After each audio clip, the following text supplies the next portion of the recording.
Welcome to Love It or Riff It, the show where we talk about movies and we're going to tell you whether or not we love them, or we're going to rip them to shreds because we love nothing more than to destroy and talk poorly about other people's creative work. Absolutely. I'm Chuck. I'm Jeremy. And Jeremy, what are we talking about today? We are talking about one of the greatest movies ever made, Back to the Future. I love Back to the Future. Me too. Cue the trailer. Steven Spielberg presents Back to the Future, a Robert Zemeckis film. Marty leads an ordinary life. No McFly ever amounted to anything in the history of Hill Valley. Yeah, well, history is going to change. And 1985 is not his year. But Dr. Brown is about to change all that. Are you telling me that you built a time machine? Son of a DeLorean? Back to the Future is about teenager Marty McFly, who, as the poster says, was never in time for his classes, was never in time for his dinner, and one day, he wasn't in his time at all. Back to the Future is a movie about Marty McFly, a teenager who, as the poster says, was never in time for his classes, was never in time for his dinner, and then one day, was never in his time at all. So, when Dr. Emmett Brown, Marty's friend, Which is really creepy, which there's several creepy things with Back to the Future. there's none. When Doc was testing out his time machine, Marty accidentally finds himself sent back to 1955, where he accidentally, I said accidentally twice, didn't I? 1955, where he interrupts his parents' faithful meeting, endangering his own existence. Man, it's hard to talk. Well, Marty is accidentally sent back to 1955 while Dr. Emmett Brown was testing his new invention, a time machine made out of a DeLorean. And he accidentally endangers it. Gosh, I can't say it. Well, at least I said the first part again. Yeah. While in 1955, he interrupts his parents' faithful meeting and endangers his own existence. My gosh, I cannot say endangers. While in 1955, Marty accidentally, did I say accidentally again? While in 1955, Marty accidentally, my goodness. While in 1955, Marty interrupts the faithful meeting between his parents, endangering his own future existence. Great job. And it's up to him and 1955 Doc Brown to make them get together and send Marty back to the future! Rock and roll. This is seriously one of my favorite films of all time. It is one of the earliest films that I remember as a kid watching all the time and playing as a kid as well. I remember I used to build out of boxes the Hill Valley model. But, you know, it was crude and I didn't have time to paint it or build it to scale. But still. It's all right. Anyways. Looks great. Yeah. Thanks. But I would play the DeLorean driving down, being chased by the Libyans. I would actually take my father's guitar and strum along with Johnny B. Good while Marty sang that.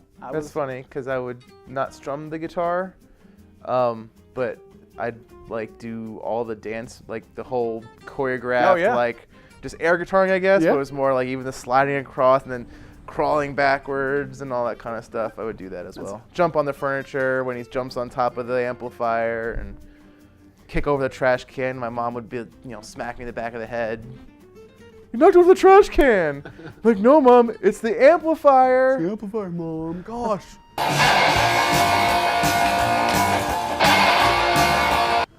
But yeah. But this is one of my favorite movies. Stars Michael J. Fox and Christopher Lloyd as Marty McFly and Dr. Emmett Brown, respectively. Yes. I think that they play off each other very well. The whole movie is very well cast. Yeah. Another standout that I think is also George McFly. Back to the Future, everyone thinks Marty and Doc. Yeah. But in that first film, Marty and Doc are definitely, a pair, but it's really almost more about Marty and his dad, George, and it's him getting to know his father in a way that, most people don't ever get to know their parents as teenagers. Yeah. And that's actually how Bob Gale came up with the story. He was going through a yearbook of his dad's and saw a picture of him and wondered to himself, if I was in high school with my dad, would we have been friends? And I wonder about that with my dad. I think it's a really cool way that it jump-started this time travel epic, so to speak.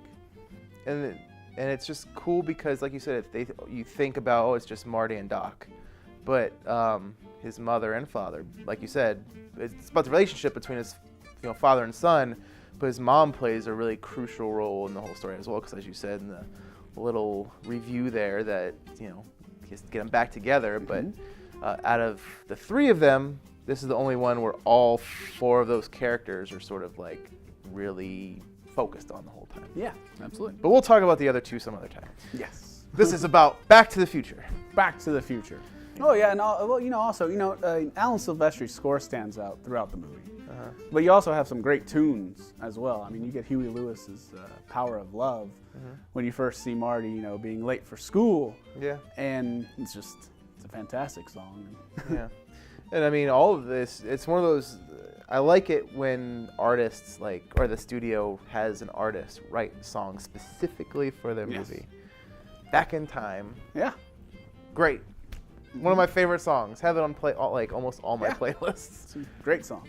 And I love so much that Huey Lewis was involved with it because he actually cameos in the movie. Yes, he does. As Marty and his band, the Pinheads, are auditioning for the school dance, playing The Power of Love. Yeah. And he hates it. It's a fun little jab. It's a great little jab. I think that's awesome.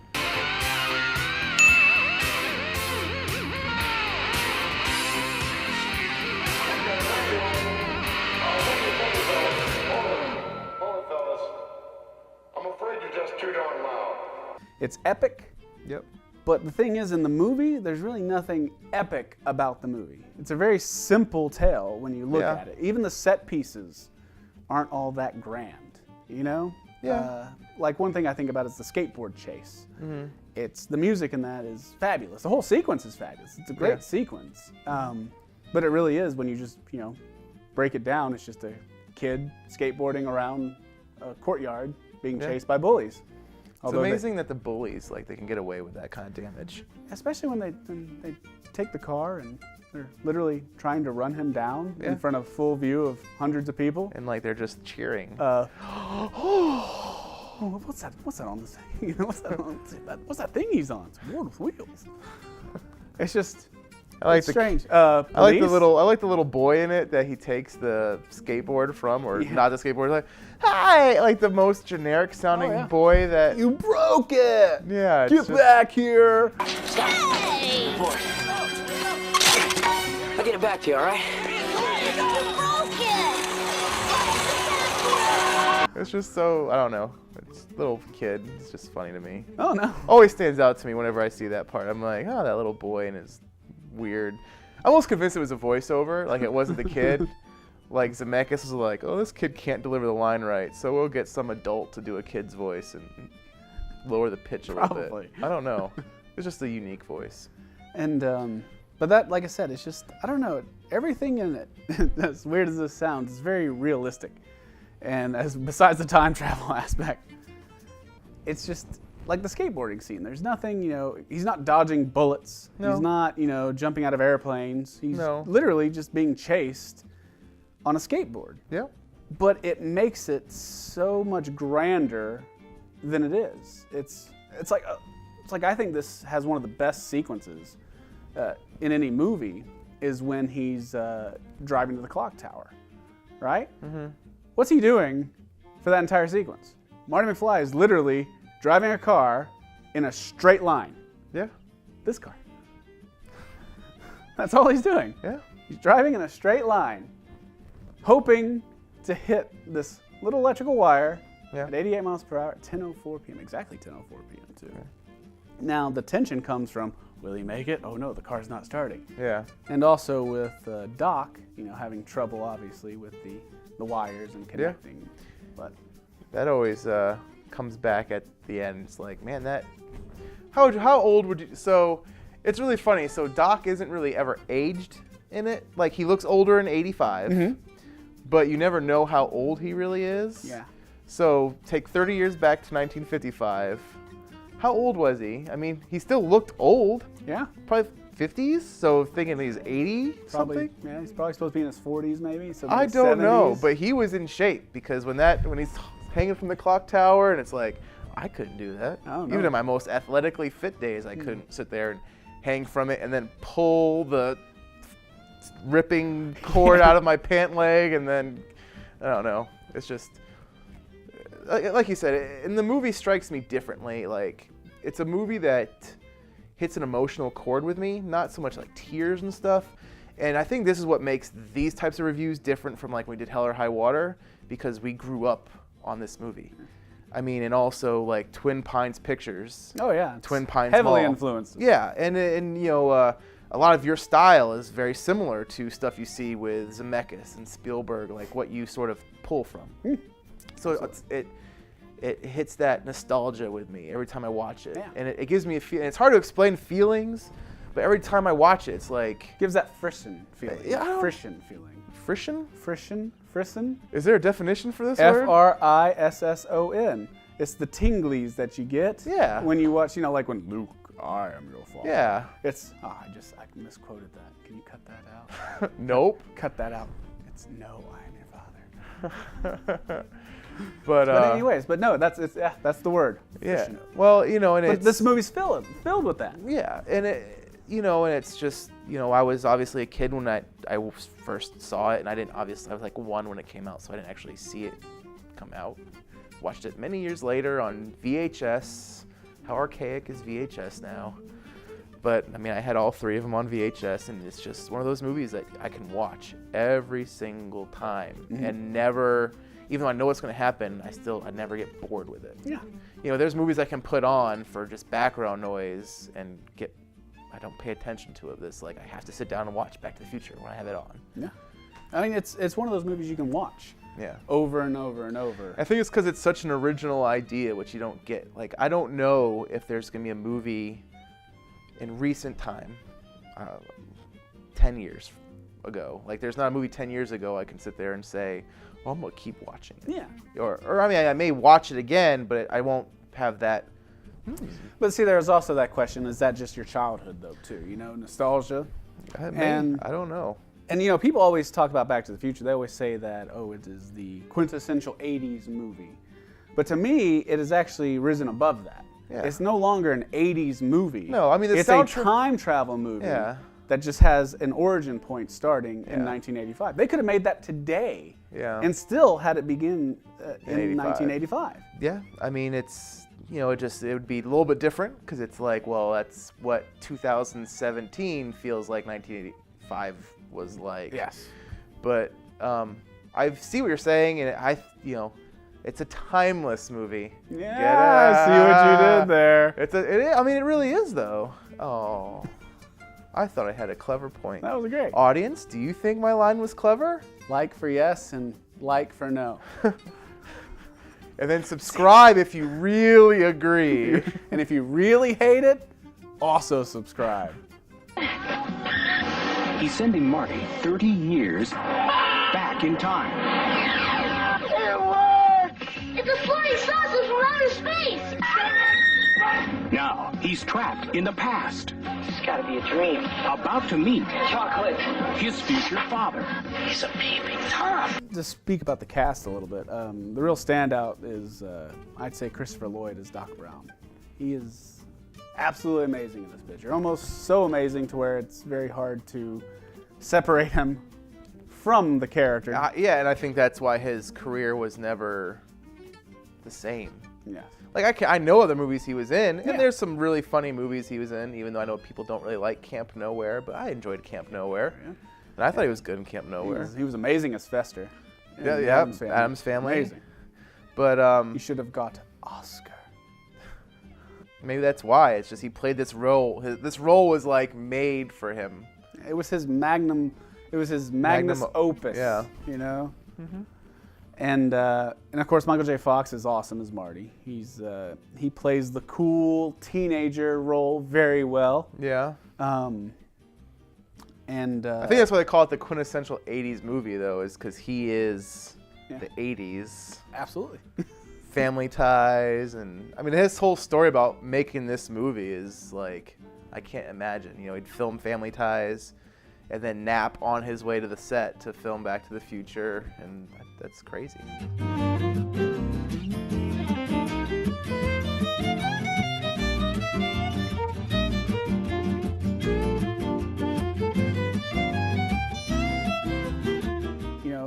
big chunk of this movie was actually filmed. Like I think like 4 to 5 weeks. Yeah. With another actor, Eric Stoltz. Yeah. As Marty. Yeah. And it's really cool to see that footage because it's shot the exact same way. Yeah. And they filmed for weeks with him.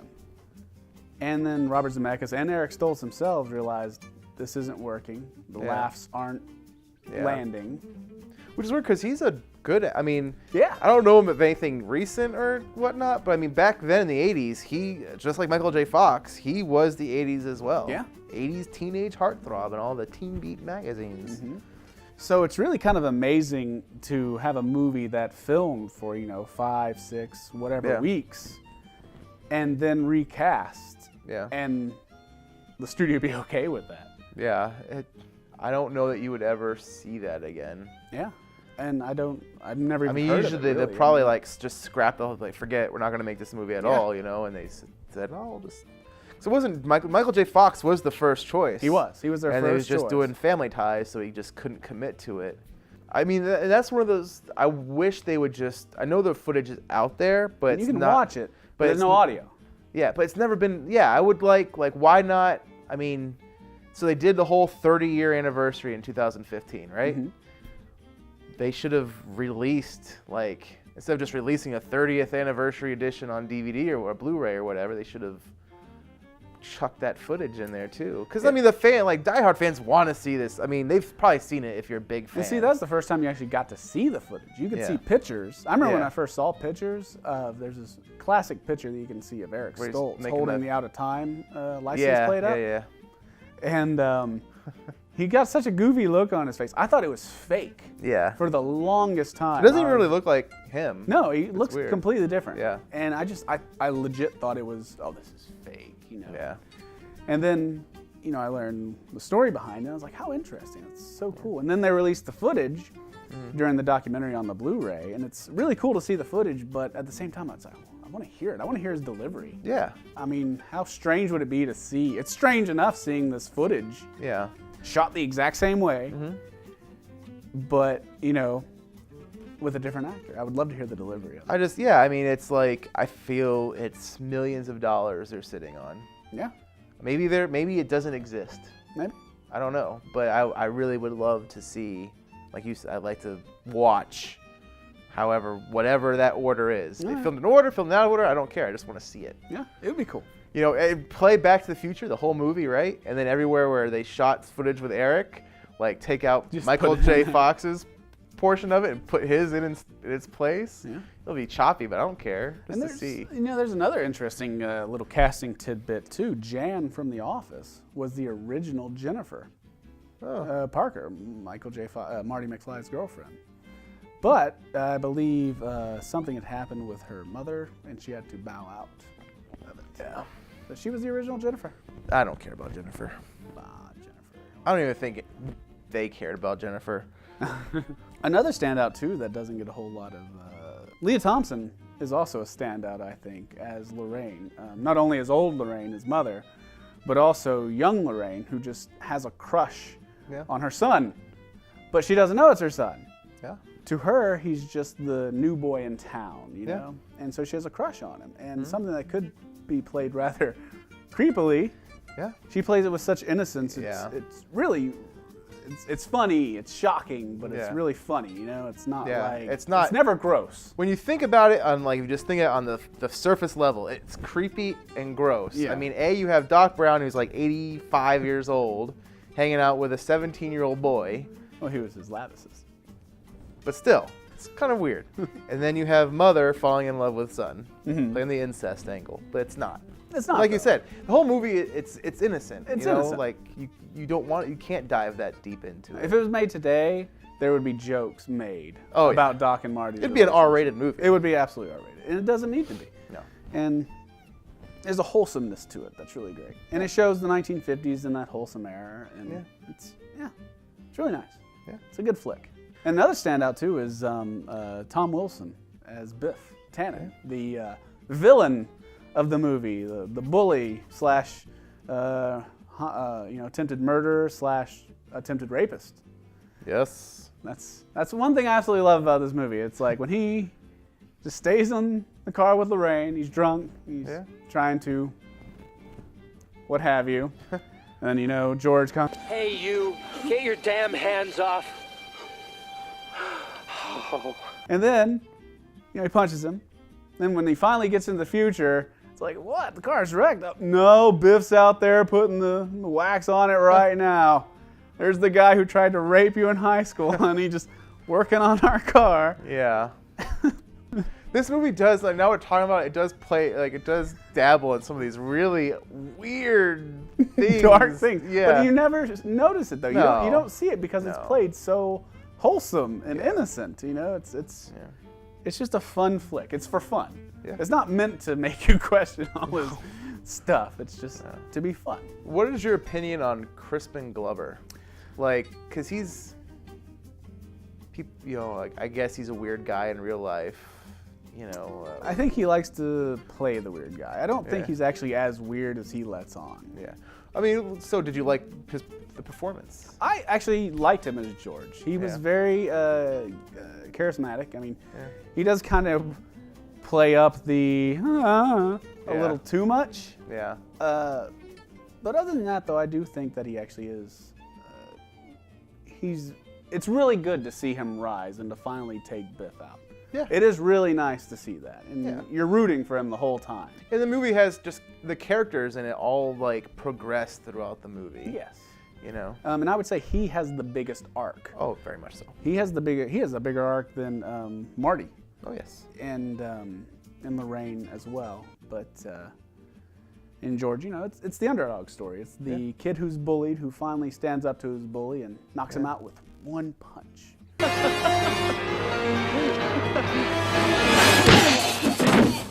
One thing that really stands out to me, and I was thinking about this today, is the opening of the movie. Mm-hmm. You get all the backstory you need without one single of the main characters giving you any exposition on it. Yeah. There's no dialogue between two people. Oh, and so this is what happened. It's like you see that Doc Brown is this mad scientist creator with his breakfast machine and dog feeding machine, which is still a gross thing when it just spills and the dog food's just everywhere. It's a nice sound effect. I think you should play it now. And then you have all the clocks, obviously telling time and all this thing. And then you have the newscaster. It fits the theme so well. Yeah, and it just keeps sliding along, and you're getting story as the camera's moving. You're learning everything you need to learn. And a little bit of foreshadowing there with the is it Buster Keaton or Hanging from the Clock? Oh, that's Harold something. I don't remember his name, but it's Harold. But there's the one clock that it passes over, and he's hanging from the hands of the clock, which later on is revisited. You get the newscast leading in, get the about the setup plutonium. of the plutonium. What am I saying? Plutonium. And then Marty enters, and he's already looking. But at the you dog. don't see him. Yeah. Like you see the skateboard come in, you see him. It's all behind him until he plays the guitar, and it. Oh, that's another great thing too. It's a long one shot right there. Yeah. But another great thing is too, it tells the story without telling the story, because when the dog food actually falls into the can, into the bowl, you see that it's overfilled. Yeah. Meaning that his dog hasn't been there. For a while, yeah. So no one's been there because Doc is in hiding. Yeah. And so it's really great storytelling without, saying anything, which is one of the things I love in most movies. I don't mind exposition, but when it's just sort of pounded in your face throughout a movie or whatever, it just drives me nuts. But this one does it without any dialogue. Oh, yeah. And also all visuals. And another thing too is also auditory, and just to kind of continue on how they tell a story without telling a story is Doc calls his lab and talks to Marty, but he's talking in a whispered voice. Yeah. Right?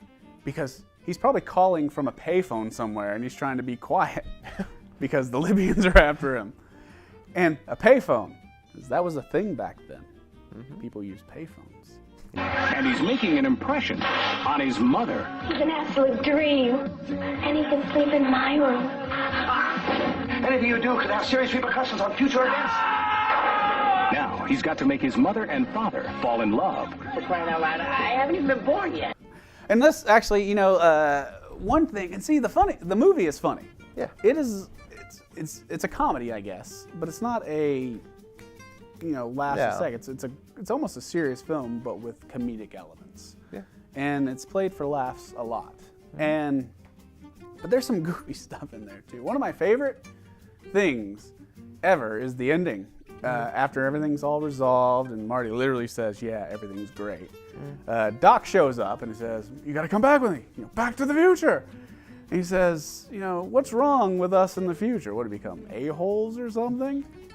Out of all the things that could happen to somebody in the future, Make a concern. Marty is concerned most about becoming an a-hole. That's charming. It is. I would want somebody to come back and warn me if I become an a-hole in the future. I wouldn't. Just let it happen. Let it happen. Just let it happen. Let it ride. Yeah, I don't want to interrupt the space-time continuum or anything like that. Maybe I'm supposed to be that way. That's the rules of Back to the Future. Oh, yeah, well, according to Doc, anyways. Yeah, but he wants to go We ahead. haven't learned that lesson yet, though. Oh, that's true. Well, we learned it as far as past tense goes. Ooh, now you're thinking fourth dimensionally. Are you telling me that this sucker is nuclear? Precisely. Michael J. Fox. Whoa, this is heavy. Christopher Lloyd. There's that word again, heavy. Why are things so heavy in the future? Is there a problem with the Earth's gravitational pull? Back to the Future.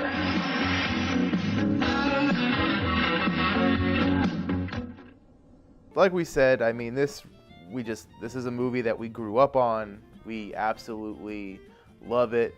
We've sort of formed our filmmaking, and a lot of our ideas are sort of, I don't know how to explain it, spawned from this, whatever. We pull things, a lot of your ideas are a lot of sci-fi stuff similar to this, and I don't know, like I said, it's just a movie that I grew up on, and it always holds a special place in my heart. Yeah. It's a movie that when I go on long distance trips, especially when in the car, and if my wife's driving or whatever, it's like the collection, the three of them, they go in my book bag so I can watch them on the long distance drive. Yeah. The other movies I just interchange, but that's like these three have to go in there. Yeah. Because I can fit, 6.5, 7 hours of Back to the Future in my 12-hour drive. It's so funny. I'm the same way. I mean, these movies I grew up on, they were my favorite as a child. They probably are my favorite movie series. Yeah. Of all time, probably for me. But I always lump it in there with the Indiana Jones movies, the Star Wars saga, the Jaws. It's always right there together. The Jaws saga? Yeah, sure. I like. I hold a special. Jaws: The Revenge holds a special place in my heart. And Jaws Part 2 is pretty good. I'm not here to judge. Good. But actually, that's exactly what we're here for. It's a review show for movies. I want to review you next. No.